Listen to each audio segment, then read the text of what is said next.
प्यारे छात्रों, कक्षा 10 विज्ञान में आज हम पढ़ेंगे गोलीय दर्पणों के लिए चिन्ह पर पाटी, sign convention for spherical mirrors. गोलीय दर्पणों उत्तल एवं अवतल दर्पण के किरण आरेखों में विभिन्न दूरियां मापने के लिए नवीन चिन्ह पर पाटी का उपयोग किया जाता है। नवीन चिन्ह पर पाटी के अनुसार हम बिंदुवार इसको समझेंगे। इसको मैं आपको चित्र के द्वारा समझाऊंगा, तो आप ध्यान से देखेंगे। इस चित्र में देखिए, सबसे पहले आप देखिए आपतित प्रकाश की दिशा। जो आपतित प्रकाश होता है, देखो ये एक अवतल दर्पण है और इसमें ये वाला भाग क्या है आपका, ये परावर्तक पृष्ठ है, यानी यहाँ से किरणें परावर्तित होती है। और ये क्या है आपका, ये पेंट किया हुआ भाग है। ठीक है, तो आपतित किरण हमेशा कहाँ आती है, बाएं से दाएं तरफ आती है, यानी ठीक है। और वस्तु को हमेशा कहाँ रखते हैं, हम बाएं तरफ रखते हैं। ये आपका वस्तु बाएं तरफ, या हम कह सकते हैं परावर्तक पृष्ठ की ओर वस्तु को रखा जाता है, जिससे उसका हमें प्रतिबिंब प्राप्त हो सके। तीसरी बात है, तीसरा पॉइंट है आपका ध्रुव। ये है आपका ध्रुव। ठीक है, ध्रुव की अगर हम सीधी रेखा खींचे यहाँ अगर हम, तो ये ध्रुव से दूरियां मापते हैं। ठीक है, प्रतिबिंब दूरी मापते हैं। तो अगर प्रतिबिंब कहाँ बना, अगर ठीक है, अगर दर्पण के ध्रुव से दाएं तरफ, दर्पण के ध्रुव से, यहाँ ये ध्रुव हो गया आपका, यहाँ से दाएं तरफ जो दूरी मापेंगे हम, वो दूरियां क्या होंगी, उनको हम धनात्मक दूरियां कहेंगे। सपोज कोई दूरी 10 सेंटीमीटर, उसको हम क्या दिखाएंगे, 10 सेंटीमीटर दिखाएंगे। ठीक है, और ध्रुव से बाईं तरफ मतलब ये वाला है बाईं तरफ, इधर से ये बाईं तरफ, इन दूरियों को हम क्या दिखाएंगे, ऋणात्मक दूरियां। अगर सपोज 10 सेंटीमीटर कोई दूरी है, वस्तु दूरी या प्रतिबिंब दूरी, तो उसको हम दिखाएंगे ऋण 10 सेंटीमीटर। ठीक है, क्लियर हो गया, 3 पॉइंट। और एक और चीज़ है कि अगर हम वस्तु की बात करें, ठीक है, क्योंकि वस्तु क्या होती है, हमेशा दर्पण के बाईं तरफ रखा जाता है वस्तु को, वस्तु है इसको, इसलिए वस्तु दूरी हमेशा क्या होती है, ऋणात्मक होती है। आगे देखिए,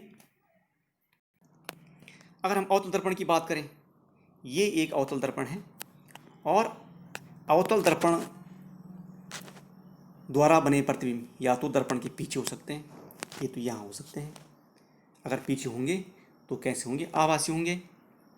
और अगर दर्पण के सामने होंगे इधर, तो कैसे होंगे, वास्तविक प्रतिबिंब होंगे। सामने और नीचे बनते हैं प्रतिबिंब, यहाँ नीचे बनते हैं वैसे। ठीक है, ध्रुव जो वास्तविक प्रतिबिंब होते हैं वो कहाँ बनते हैं, ध्रुव के नीचे बनते हैं। ठीक है, तो क्या होंगे फिर वो,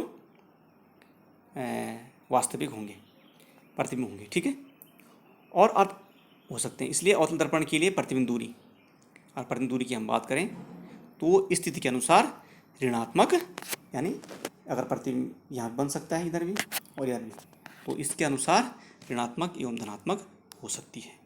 ठीक है, अगर प्रतिबिंब, यदि प्रतिबिंब दाएं तरफ बनता है, दाएं तरफ मतलब इस साइड बनता है प्रतिबिंब, अगर इस तरफ बनता है प्रतिबिंब अवतल दर्पण में, तो फिर दूरियाँ क्या होंगी, प्रतिबिंब दूरी क्या होगी, धनात्मक होगी। और प्रतिबिंब अगर इस तरफ बनता है तो फिर प्रतिबिंब दूरी क्या होगी, ऋणात्मक होगी। तो ये किसके लिए है, अवतल दर्पण के लिए। ठीक है, तो ये है अवतल दर्पण में। ठीक है, तो ये क्लियर होंगे आप कि अवतल दर्पण की अगर हम बात करें, अगर प्रतिबिंब कहाँ बनते हैं, अगर बाईं तरफ बनता है, बाईं तरफ कहाँ बनता है हमेशा प्रतिबिंब, ध्रुव। ये ध्रुव है आपका, इसको दोबारा देखें, ये आपका ध्रुव। और अवतल दर्पण में प्रतिबिंब अगर बाएं तरफ बनता है तो कहाँ बनता है, यहाँ नीचे बनता है, इस तरह ऐसा बनता है नीचे को। तो ये प्रतिबिंब कैसा होगा, वास्तविक होगा, और इसकी दूरी क्या होगी, ऋणात्मक होगी। ठीक है, तो और अगर प्रतिबिंब यहाँ बनता है इस साइड दाएं तरफ, यहाँ पे बन गया प्रतिबिंब सपोज ये, तो ये क्या होगा, इसकी दूरी हम किस मापेंगे, धनात्मक में मापेंगे। अब देखिए अवतल उत्तल दर्पण के बारे में। अगर हम उत्तल दर्पण की बात करें तो उत्तल दर्पण में प्रतिबिंब सदैव कहाँ बनता है, दाएं तरफ बनता है। ये देखो, ये हो गया आपका मुख्य अक्ष। ठीक है, और ये P आपका ध्रुव है, और ये है आपका प्रतिबिंब। तो ये कहाँ बन रखा है, दाएं तरफ बन रखा है। अर्थात उत्तल दर्पण में प्रतिबिंब दूरी क्या होती है, हमेशा धनात्मक होती है, क्योंकि ये दायां भाग और ये है बायां, ठीक है। और ये परावर्तक पृष्ठ जो है आप देख रहे होंगे, ठीक है। तो उत्तल दर्पण की हम बात करें तो क्योंकि इसका प्रतिबिंब कहाँ बनता है, हमेशा कहाँ बनता है, दाईं तरफ बनता है और आभासी होता है, इसलिए क्या होता है, ये धनात्मक होता है, ठीक है। मतलब उत्तल दर्पण की अगर हम बात करें तो उत्तल दर्पण में हमेशा प्रतिबिंब दाहिने हाथ पर दर्पण के पीछे बनता है, इसलिए उत्तल दर्पण के लिए प्रतिबिंब दूरी हमेशा धनात्मक होती है। अगर फोकस दूरी की बात करें तो फोकस दूरी किसकी, उत्तल दर्पण की फोकस दूरी भी उसकी क्या होगी, धनात्मक होगी, क्योंकि कहाँ है, इसको देखें आप, ये है फोकस दूरी, ये उत्तल दर्पण की फोकस दूरी है और फोकस हमेशा कहाँ बनता है, ये दाईं तरफ, उत्तल दर्पण की हम बात कर रहे हैं। तो फोकस दूरी भी क्या होगी फिर उसकी धनात्मक ही होगी, किसकी, उत्तल दर्पण की फोकस दूरी भी धनात्मक, प्रतिबिंब दूरी भी धनात्मक, क्योंकि प्रतिबिंब कहाँ बनता है, मुख्य अक्ष के ऊपर बनता है, आभासी बनता है और सीधा बनता है, इसलिए दूरी क्या होती है, धनात्मक होती है, ठीक है। धनात्मक के रूप में उसको मापते हैं। अब अगर हम उसकी बात करें हम अवतल दर्पण की, तो अवतल दर्पण की फोकस दूरी क्या होती है, ऋणात्मक होती है। ये है मुख्य अक्ष और ये है आपकी फोकस दूरी, ठीक है। तो ये कहाँ है, ये बाईं तरफ है, ये है बायां, इस तरफ है फोकस दूरी, तो बाईं तरफ है फोकस दूरी, इसलिए इसको हम क्या बोलेंगे, फोकस दूरी को क्या बोलेंगे, ऋणात्मक बोलेंगे, यानी ऋणात्मक होती है किसकी, अवतल दर्पण की फोकस दूरी ऋणात्मक होती है।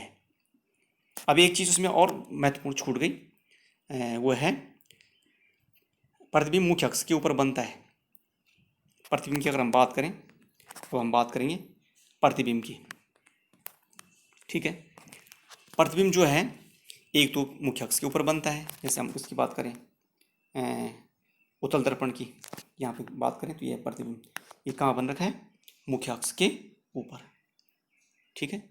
यदि प्रतिबिंब मुख्य अक्ष के ऊपर बनता है तो उसकी ऊंचाई किस रूप में मापते हैं, धनात्मक होती है। तो इसकी ऊंचाई किस में मापते हैं, प्रतिबिंब की ऊंचाई ये अगर यहाँ बन रहा है इसको हम मापते हैं धनात्मक रूप में, और प्रतिबिंब अगर यहाँ बन रहा है नीचे, वास्तविक प्रतिबिंब है ये अवतल दर्पण में, ये तो कैसा है, आभासी प्रतिबिंब, ये आभासी प्रतिबिंब और ये वास्तविक प्रतिबिंब। तो आभासी प्रतिबिंब क्या होता है, उसकी ऊंचाई धनात्मक में मापते हैं, और जो वास्तविक प्रतिबिंब बन रहा है, जो किस में बन रहा है, जो अवतल दर्पण में बन रहा है, जो इसकी ऊंचाई किस में मापते हैं, ऋणात्मक रूप में मापते हैं। अगर यहाँ पे देखें तो ये ऊंचाई, प्रतिबिंब ऊंचाई की क्या होगी, ऋण 10 सेंटीमीटर होगी यहाँ पे, और ये क्या होगी, ये धन 10 सेंटीमीटर होगी प्रतिबिंब की ऊंचाई, ठीक है। तो ये मुख्य अक्ष है, ये आपका मुख्य अक्ष, ये पी, ये मुख्य अक्ष, यहाँ पे प्रतिबिंब मुख्य अक्ष के ऊपर बन रहा है, सीधा है प्रतिबिंब। यहाँ पे देखिए आप पहली स्थिति में, यहाँ पे देखिए ये पी मुख्य अक्ष, ये फोकस दूरी है और ये प्रतिबिंब बन रहा है आपका मुख्य अक्ष, या ये ध्रुव है पी, ठीक है। और ये मुख्य अक्ष है आपका, ये ध्रुव है पी, और प्रतिबिंब कहाँ बन रहा है, मुख्य अक्ष के ऊपर बन रहा है, सीधा बन रहा है और दाईं तरफ है, अर्थात क्या हो गई, धनात्मक। अब यहाँ देखिए ये आपका ध्रुव, ये मुख्य अक्ष, प्रतिबिंब कहाँ बन रहा है, मुख्य अक्ष के नीचे बन रहा है, उल्टा बन रहा है, तो प्रतिबिंब दूरी क्या होगी, ऋणात्मक होगी। इसलिए हम क्या कह सकते हैं, सभी वास्तविक प्रतिबिंब उल्टे होते हैं और वे मुख्य अक्ष के नीचे बनते हैं, इसलिए सभी वास्तविक और उल्टे प्रतिबिंबों की ऊंचाई ऋणात्मक रूप में मापी जाती है, जबकि सभी आभासी और सीधे प्रतिबिंब की ऊंचाई धनात्मक रूप में मापी जाती है, ठीक है। Okay, thanks. कहीं पे अगर समझ में नहीं आया होगा तो आप मुझसे पूछ सकते हैं, ठीक है। हाँ, एक चीज़ और है, आपको कुछ क्वेश्चन दे रखे मैंने, उसको हल करना आप लोगों ने, ठीक है। तो ये इसको आप पढ़ लेना ढंग से, जो मैंने समझा है वही लिखा हुआ है, कहीं पे दिक्कत आएगी तो आप मुझसे पूछ सकते हैं, ठीक है। Okay, thanks.